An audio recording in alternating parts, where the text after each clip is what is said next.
Uh-oh, media shill bros, I don't feel so good. After all of them gaslighting us for weeks, telling us the Acolyte is amazing, it's the best installment of Star Wars ever, you're just a bigot if you don't like it, it's being review bombed, the real Star Wars fans love it, you now are starting to see chinks in the armor. And not, I didn't mean that about the Jedi guy. I'll fix this in edit. Okay. But you see a media crack going on, and they're starting to admit that this was just a shit show. It really was. And here it is. Star Wars has lost its sense of spectacle. The Acolyte is yet another example of how flat the franchise has become. Yes, they made a show that's a prequel with no stake, even before you get into all the crap with it. No stakes, something nobody cares about, characters that you don't care about. They're just on a single like murder mystery adventure. It's not like there's big stakes for the galaxy or anything like that. They just took these Jedi who were supposed to be like these like super wizards and turned them into bland, boring people who just stand there and complain. And that's what the woke are. They're people who just stand there and complain. So yes, thank you, Slate, for admitting what we've known is true all the way around. But of course, Leslye Headland is not experiencing this whatsoever. She thinks it's just not queer enough, and it's just not overtly queer enough. We're gonna have to push it even more queer. We'll get into this article in a little bit, and we're gonna get into what she's saying as it's reached new ratings lows in just a moment. My name's John Delarose. I would love for you to subscribe to this channel. Join us here. We're real science fiction fans. And of course, I'm a professional science fiction writer who has a great alternative. If you think that Star Wars has lost its spectacle, Justified has everything you're looking for. This trilogy just has sweeping epic stakes. It's got characters you'll care about. It's got everything that Star Wars promised but didn't deliver. 3-book trilogy on Amazon right now. And I'll put that link in the description below for you. Thank you guys so much for reading. You are real science fiction fans, despite what they say. We've seen it ourselves over the last couple of months of sales. And yeah, appreciate you for being there. Okay, so let's get into this, and let's just kind of set some background. We had, this week, the Acolyte had its first they-them pronoun scene. That's right, in this one here where the girl with the spikies and the face makeup talks about the pronouns, and our wonderful, wonderful OSHA chick says, "Is it he or they?" Right? Well, that didn't go over well with audiences. Now, they also made it clear in this episode that this chick is in love with OSHA as well, and they had a little scene about that.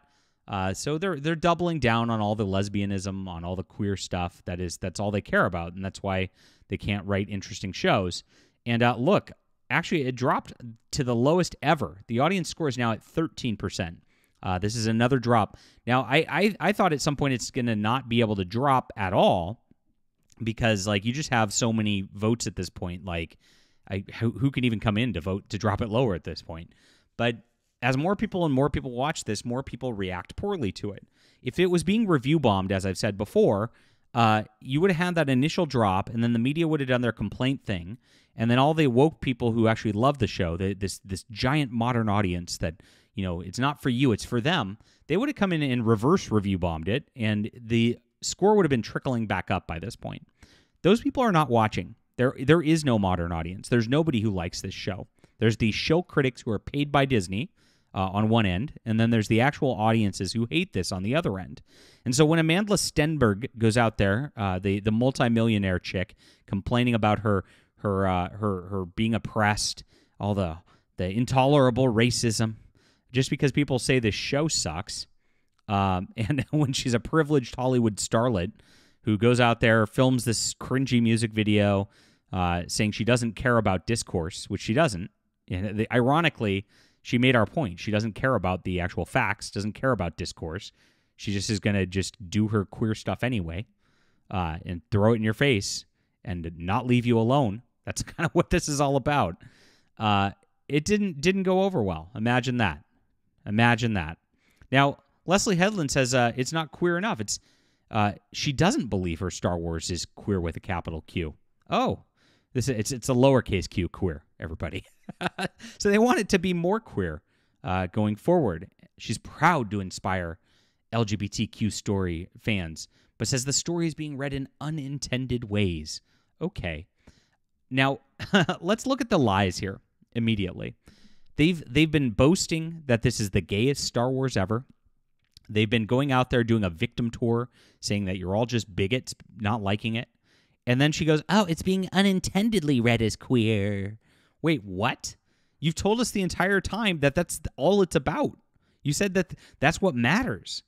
And now you're telling us it's unintended? Come on. We don't buy this whatsoever.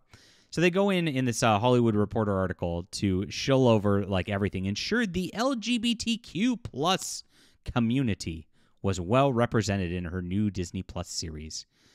She envisioned Amanda Stenberg's dual role lead. She had even the concept art created with Stenberg in mind before approaching her about the role. So she chose this chick based on identity. Well, this is Harvey Weinstein's former assistant, who's a lesbian, and then put her lesbian lover into it. So I'm guessing there was some other, actions that were happening behind the scenes to get Stenberg in here. But, that's just speculation. It is Harvey Weinstein's assistant. Let's never forget that. Stenberg, who identifies as non-binary and gay, is joined by a Russian doll's Charlie Barnett as a Jedi Knight Jord Vandar. And he's one of 2 Russian doll actors to play a Jedi. As Headland's wife, Rebecca Henderson, another lesbian, is joined is the worst actress in this entire thing. Oh my gosh. She's elated and relieved by early response. Yeah, right. They've been complaining about it. It's been well received by critics. Of course it has. Whoops, sorry about this, guys. But as someone who generally pushes back on the notion that queer artists are capable of creating only queer or queer-coded art, this is what it is. She remains perplexed by a viral moment. Where she said it's arguably the gayest Star Wars by a considerable margin. She said her and the star had fun with that line of inquiry. But the question of what makes a piece of mass entertainment gay is one this queer artist continues to ponder in earnest. Are these people for real? I was surprised by the question. Amanda and I burst out laughing because that's our knee-jerk reaction to being asked. But to be honest, I don't know what the term gay means in that sense. Well, I could tell you, Leslye Headland. When you have a coven of lesbian space witches giving immaculate conception through the Force to 2 lesbian girls who then have lesbian Jedi they're flirting with, who then talk about pronouns, there you go. That's what gay means in that sense. It's so insane. These people are really out of their minds. I don't believe I've created queer with a capital Q content. Well, you have. You definitely have, despite what you say. It's eventually implied, not confirmed, that she used her brand of force powers to impregnate Coral with the twins. They're in a matriarchal society as a gay woman. I mean, how do they do this? I don't think it's queer. As a gay woman, I knew it would be read that their sexuality is clear, but there also aren't any men in their community. So closeness between 2 of them would be natural. It would be plot-driven. Okay, it was forced. You're really insane. I would say it's reductive to call them lesbians. How do they honestly say this stuff with a straight face? I mean, what the Oh, it's so painful. It's so painful. I think it means you're not paying attention to this story. I'm proud of being a gay woman who's accomplished this feat. I mean, like, one sentence to the next, they can't even keep their story straight. Okay, keep it straight, get it? You can't keep it straight, the story? Okay. I'll be here all week. And certainly, if my content is called queer, I don't want to disown whatever queerness is in the show. I would be proud to create something that inspired queer people. Please clap. Please clap for this. But nobody's clapping. It's boring. Even the media is starting to shift at this point. It's increasingly hard to define. Is it space opera, sci-fi western, detective show in space? It's illustrated as its never-ending mill of Star Wars content, just boring content. George Lucas's anti-imperialist sci-fi epic has now become nebulous, less a recognizable world than a series of IP extensions. Oof. The Acolyte, like many of the past 5 years' additions to the franchise, attempts to diversify the narrative scope by just making no stakes, my friends. Of the vast Star Wars universe depicting a mystery come revenge story in space, but this results as lackluster, not least because the series fails to capture the franchise's magic on the small screen.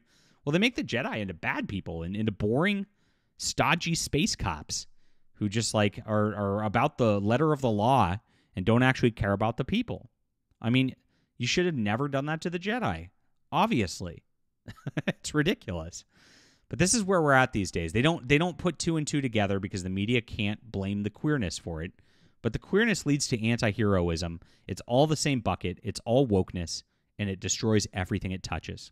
Leave a comment down below with what you think about this. Hit the like and subscribe button. Make sure to check out my Justified Saga of the Nano Templar in the description below. Thanks, guys. We'll be back soon.